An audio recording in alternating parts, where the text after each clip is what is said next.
Hari ini tanggal 16 kita sudah pakai merah putih. Besok 17 hari kemerdekaan negara yang kita cintai, negara Indonesia ini.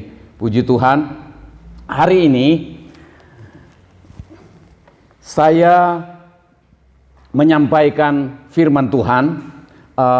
Renungan cukup singkat karena harus kejar-kejaran dengan waktu untuk rekam dan bisa dikirim ke jemaat yang ada di rumah. Hari ini tanggal 16 Agustus tahun 2020, kita menjelang 75 tahun kemerdekaan negara yang kita cintai ini, Republik Indonesia.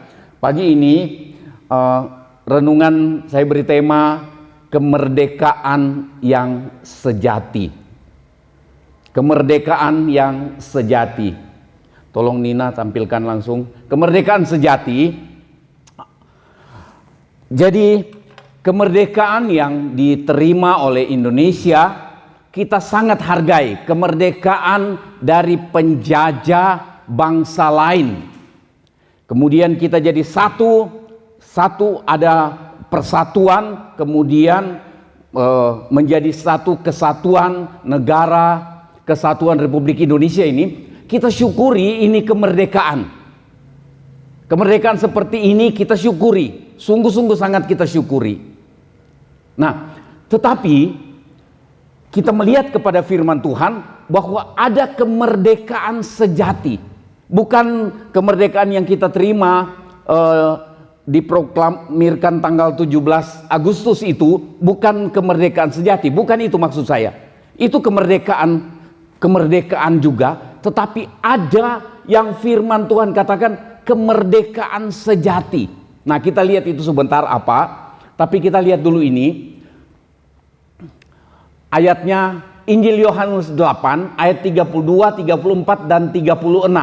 Boleh ikut baca bersama-sama dengan saya. Saya sudah taruh ini di PowerPoint. Ayat 32, 1, 2, 3. Dan kamu akan mengetahui kebenaran, dan kebenaran itu akan memerdekakan kamu. Ini pernyataan dari Tuhan Yesus. Kebenaran itu akan memerdekakan kamu. Nah, ayatnya yang ke-34, kata Yesus kepada mereka, aku berkata kepadamu, sesungguhnya setiap orang yang berbuat dosa adalah hamba dosa, atau adalah orang yang dijajah oleh dosa. Nah, ayat yang ke-36, jadi apabila anak itu, yaitu Tuhan Yesus maksudnya, memerdekakan kamu, kamu pun benar-benar merdeka. Kalau dikatakan benar-benar merdeka, itu maksudnya kemerdekaan yang sejati, kemerdekaan yang tertinggi, hanya datang dari Tuhan. Bukan, tidak ada manusia yang mampu memberikan kemerdekaan sejati, kemerdekaan tertinggi ini. Dikatakan dimerdekakan dari dosa.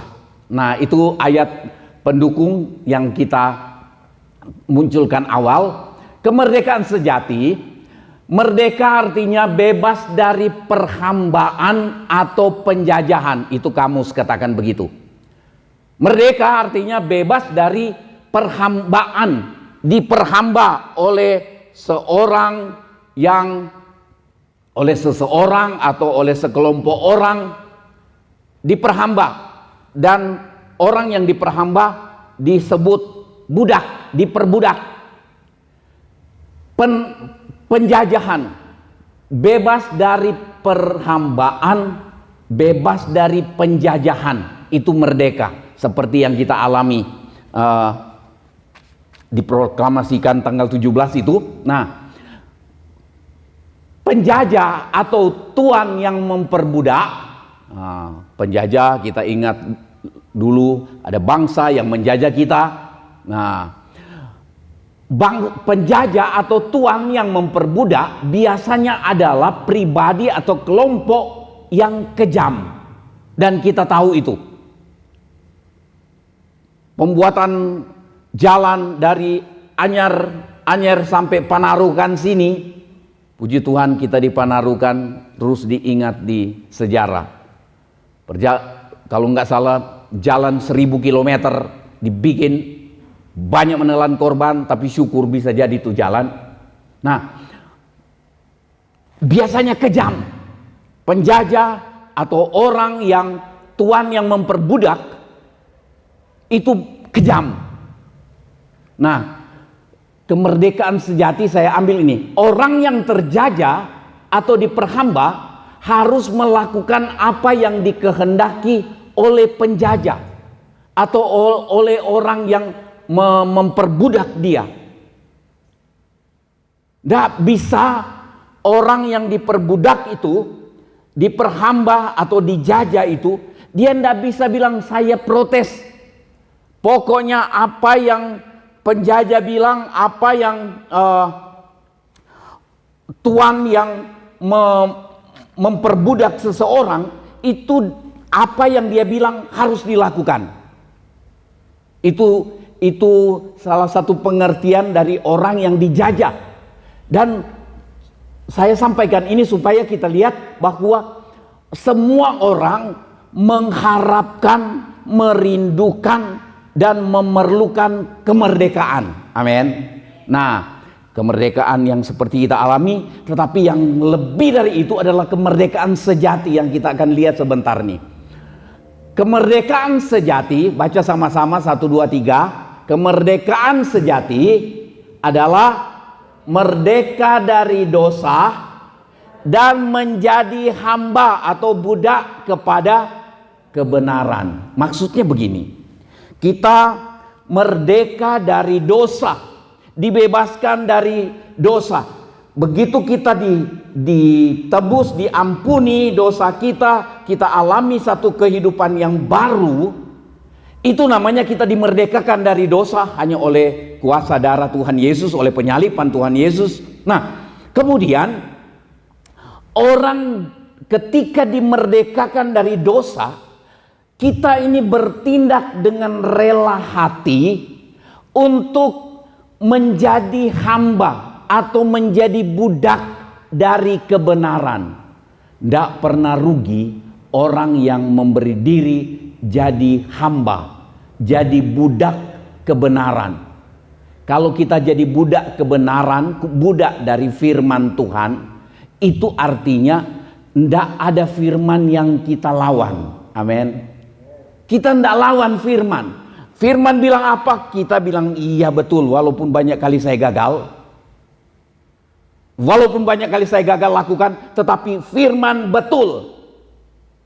Dan kita dengan rela mau tunduk, walaupun tadi saya bilang banyak kali kita gagal.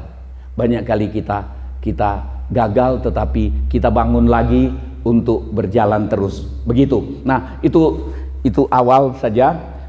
Dan kita lihat gini. Ya, ada ayat penopang lain. Roma 6 ayat 18. Kamu telah dimerdekakan dari dosa dan menjadi hamba kebenaran. Ya kan? Kita dimerdekakan dari dosa, kita dibebaskan dari dosa, kita ditebus. Bukan berarti kita sudah tidak pernah berbuat dosa, tetapi dosa, kuasa dosa yang bekerja dari sejak manusia jatuh ke dalam dosa sampai hari ini, kita ditebus dari kuasa dosa itu. Kemudian itu penjelasan panjang, tetapi kemudian dikatakan ketika kita percaya, terima Tuhan Yesus, terima pengampunan yang Dia kerjakan melalui penumpahan darahnya di atas kayu salib, maka kita dibebaskan dari dosa. Kita diampuni, kemudian hidup kita yang dibaharui, kita mulai berjalan menuruti kebenaran, menuruti firman. Itu yang dikatakan kita dimerdekakan dari dosa dan menjadi hamba kebenaran. Nah, ayatnya yang ke-22 dari Roma pasal 6, tetapi sekarang setelah kamu dimerdekakan dari dosa dan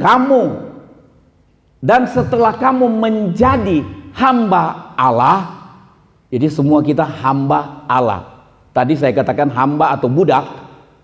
itu adalah orang yang tidak pernah bantah apa yang diperintah oleh tuannya.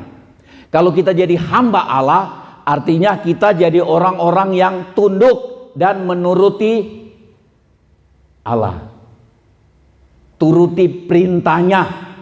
Bukan atas nama Allah kita bikin suka-suka kepada sesama.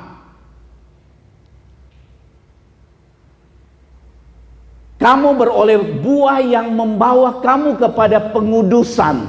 Jadi waktu kita jadi hamba kepada Allah, tunduk kepada perintah Allah, maka kita mulai bertumbuh dalam kekudusan, dalam kehidupan yang benar dari hari ke hari. Dari hari ke hari kita bertumbuh. Ada bikin salah, kita bilang, Tuhan, gagal lagi saya. Mungkin dengan air mata kita bilang, gagal lagi. Tapi saya mau.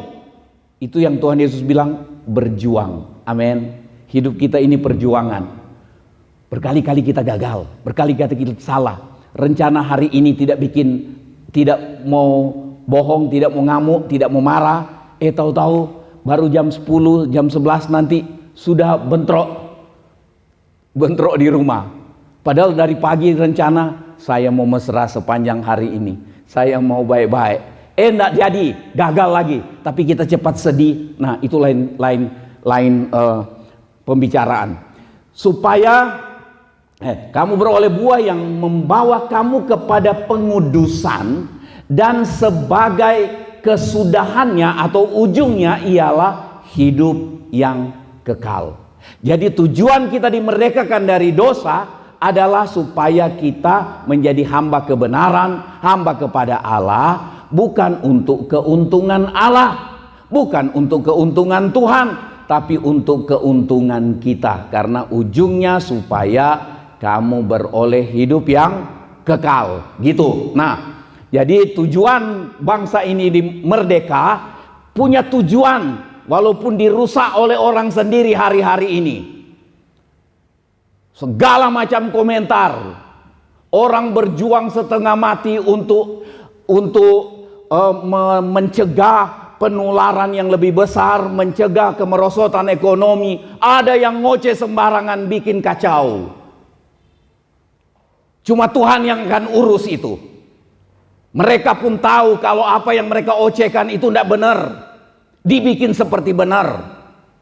Tapi Tuhan akan urus. Kita berdoa tiap hari, Tuhan urus orang-orang yang tidak jujur di bangsa ini. Tuhan urus orang-orang yang tidak jujur di gereja. Kita berdoa supaya itu nyata, supaya gereja makin dimurnikan, hidup kita pun makin dimurnikan.